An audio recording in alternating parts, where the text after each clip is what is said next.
অহংকার করেছে America. American সরকার শুধুমাত্র গাজার উপরে হামলা করার জন্য ইসরায়েলি সৈন্যদেরকে 1 বছরে সাহায্য করেছে 2200 কোটি মার্কিন ডলার। ভয়াবহ দাবানল পুরো শহরকে পুড়ে ছাই করে দিয়েছে।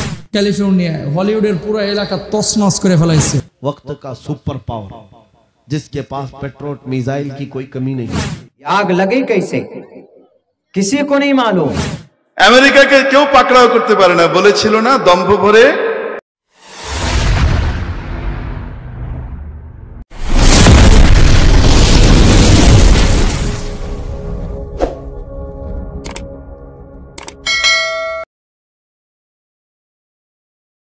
অহংকার করেছে আমেরিকা।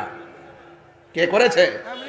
আমেরিকা করেছে। খবর নিয়ে দেখেন, দাবানল অগ্নিকাণ্ড জ্বলতে জ্বলতে সব পুরো ছাই হয়ে যাচ্ছে। কথা বলেন ঠিক না বেটা? মুসলমানদের ফিলিস্তিন গাজা জ্বালায় আংরা করে বলাইছে। আল্লাহ বলছে তোরা গ্রেনেড হামলা দিয়ে মুসলমানদেরকে জ্বালিয়ে দিয়েছিস। দেখ ইন্না বাতশ রব্বিকাল শাদীদ, আমি আল্লাহর ধরা কত শক্ত। ফায়ার সার্ভিস উদ্ধার কর্মীরা দৌড়ে পালিয়ে যাচ্ছে, হেলিকপ্টার দিয়ে পানি দেওয়া হচ্ছে, রাসায়নিক কেমিক্যাল দেওয়া হচ্ছে, কোনোভাবেই আগুনকে নিয়ন্ত্রণ করা যাচ্ছে না। আল্লাহ ছাড় দেয় কিন্তু ছেড়ে দেয় না।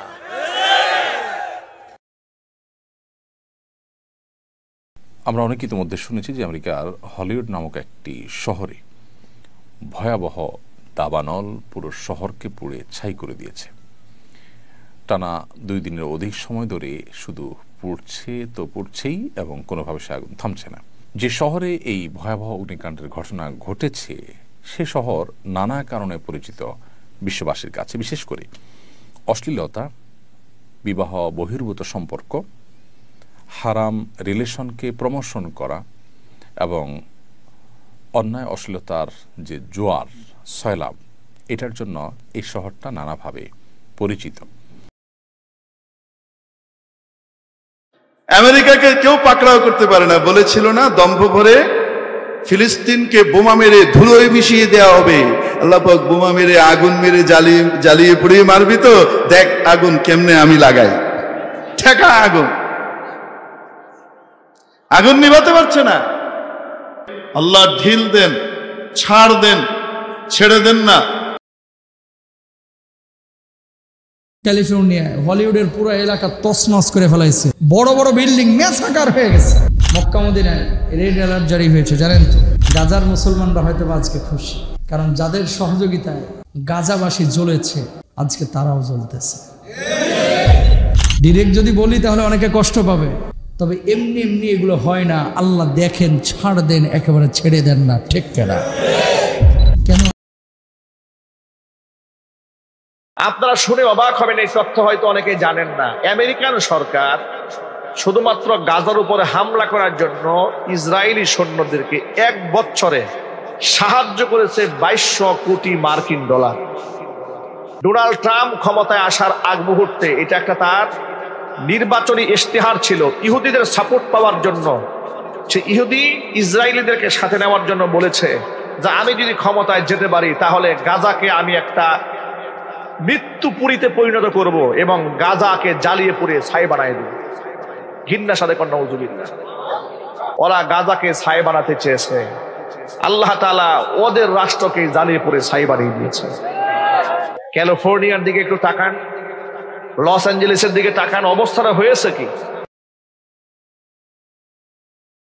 आग लगी कैसे किसी को नहीं मालूम कि आग कैसे लगी। सब क्या कह रहा, आग इसलिए लगी कि वहां पर तेज हवा आई समंदर से, बड़ी तेज हवा, और उस हवा ने पेड़ पौधों को सुखाना शुरू किया और उसी से चिंगारी पैदा हुई।